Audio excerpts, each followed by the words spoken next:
మా ఛానల్స్ లో వ్యాపార ప్రకటనలు, ఇంటర్వ్యూల కొరకు మాకు వాట్సాప్ మెసేజ్ చేయండి 7799978978.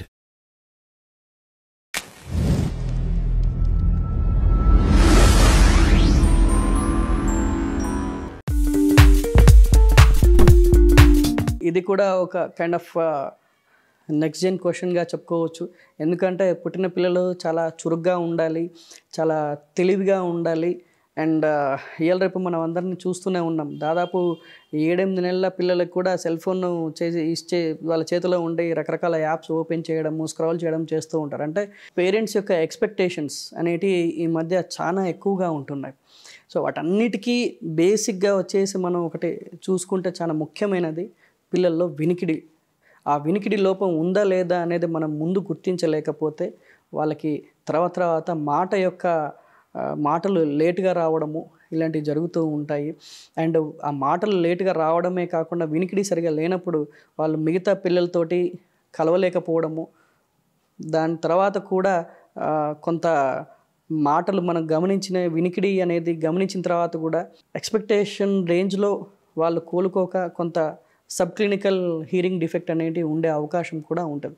సో ఈ వినికిడిని మనము లోపం ఉందా లేదా అనేది గమనించడం ఎట్లా అంటే పేరెంట్స్గా మనం చూస్తూనే ఉంటాం. పిల్లలు పుట్టిన తర్వాత వాళ్ళు కొన్ని నెలల వరకు కూడా కాస్త గట్టి శబ్దం రాగానే ఉలిక్కిపడి లేవడము లేదా ఏడవడము అనేది చేస్తూ ఉంటారు.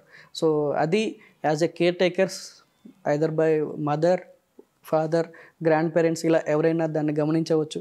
దాంట్లో ఎలాంటి తేడా ఉన్నట్టు గమనించినా మనం వెంటనే పిల్లల డాక్టర్ని దగ్గర సంప్రదించవలసిన విషయం ఉంటుంది ఖచ్చితంగా. And as a doctors, especially పిల్లల డాక్టర్గా మేము చూసేది ఏంటంటే ఈ వినికిడి దానికి హీరింగ్ టెస్ట్ అంటాము, హీరింగ్ స్క్రీనింగ్ అంటాము. దీనికి 2-3 రకాలుగా టెస్టింగ్ చేసే పద్ధతులు ఉన్నాయి. లైక్ ఇంపిడెన్స్ ఆడియోమెట్రీ అని, ఓఈఈ అని, లేదా బెరా అని చెప్పేసి బ్రెయిన్ స్టెమ్ ఎవెకో రెస్పాన్స్ ఆడియోమెట్రీ అని చెప్పేసి ఇలా ఉంటాయి. వీటిలలో ఏమాత్రం తేడా ఉన్నా దానికి తగ్గట్టుగా మళ్ళా అయితే 3 నెలల తర్వాత రిపీట్ చేస్తాము. లేదా వినికిడి లోపం చాలా ఎక్కువగా ఉంటే ఇమ్మీడియట్గా దానికి తగ్గట్టుగా ఐదర్ కాంక్లియర్ ఇంప్లాంట్స్ అని రకరకాలుగా ట్రీట్మెంట్ పద్ధతుల్లో స్టిమ్యులేషన్ చేయడం అనేది చేస్తూ ఉంటాము. దీనివల్ల వాళ్ళు ఎర్లీగా మిగతా నార్మల్ పిల్లలతోటి ఎదిగే అవకాశాలు చాలా ముఖ్యంగా ఉంటాయి. అండ్ ఈ వినికిడికి సంబంధించి ముఖ్యంగా మనం ఇవాళ రేపట్లో ఖచ్చితంగా గమనించాల్సింది ఈ సెల్ ఫోన్ల హడావుడి ఎక్కువగా ఉంటున్నది. బాగా సౌండ్స్ ఎక్కువ పెట్టుకొని వినడం కానీ, తల్లి or father or caretakers ఎవరైనా సరే ఈ సెల్ ఫోన్ రేడియేషన్స్ ప్రభావం కూడా కొంత ఉంటుందని మనం గమనిస్తూనే ఉన్నాం, వింటూనే ఉన్నాం. సో కాబట్టి ఆ చంటి బిడ్డ ఉన్న రూమ్లో అసలు సెల్ ఫోన్ లేకపోవడమే మంచిది, లేదా కనీసం ఒక 10-12 అడుగుల దూరంలో ఉండడం అయినా చాలా ముఖ్యం.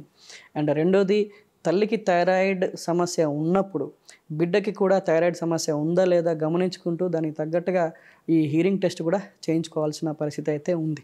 ఎప్పుడైతే థైరాయిడ్ ఉన్న పుట్టిన పిల్లల్లో కూడా థైరాయిడ్ సమస్య ఉంటే వినికిడి లోపం ఉండే అవకాశం ఉంటుంది. కొన్నిసార్లు జన్యుపరమైన లోపాల వల్ల కూడా ఇలా హీరింగ్ లోపం అనేది ఉండే అవకాశం ఉంటుంది. సో వీళ్ళని ఎర్లీగా గమనించి గుర్తించి వాళ్ళకి ప్రాపర్ ట్రీట్మెంట్ ఇస్తే చాలా చక్కగా మిగతా పిల్లలందరితో పాటుగా సరిసమానంగా వాళ్ళు ఎదగడం అనేది జరుగుతుంది. ఈ వినికిడి లోపంని పిల్లల్లో గుర్తించడం ఎలా? ఎస్పెషల్లీ వాళ్ళకి ఆబ్వియస్గా కొన్ని నెలల వరకు వాళ్ళ మాట అనేది ఉండదు, లేదా కొట్టడం వరకే ఉంటుంది తప్పితే అది కంటి ద్వారా కూడా వాళ్ళు మనల్ని గమనిస్తూ కొట్టే అవకాశం ఉంటుంది తప్పితే మనం మాట్లాడే వాటిని విని రెస్పాండ్ అవుతున్నారనే విషయాన్ని మనం కరెక్ట్గా చెప్పలేం.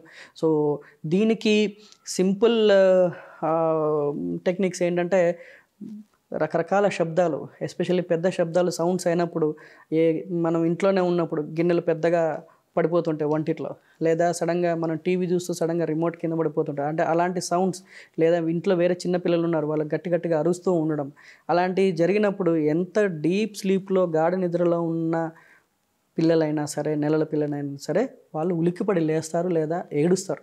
సో అది గనక జరగట్లేదు అని మీరు ఆ పర్టికులర్ చైల్డ్లో గమనిస్తే వెంబటే పిల్లల హాస్పిటల్లో ఆర్ పిల్లల డాక్టర్కి చూపిస్తే దానికి తగ్గట్టుగా వినికిడి ఆర్ హియరింగ్ టెస్ట్ చేసి మనము దానికి తగ్గట్టుగా ట్రీట్మెంట్ అనేది సలహాలు ఇవ్వడం జరుగుతుంది.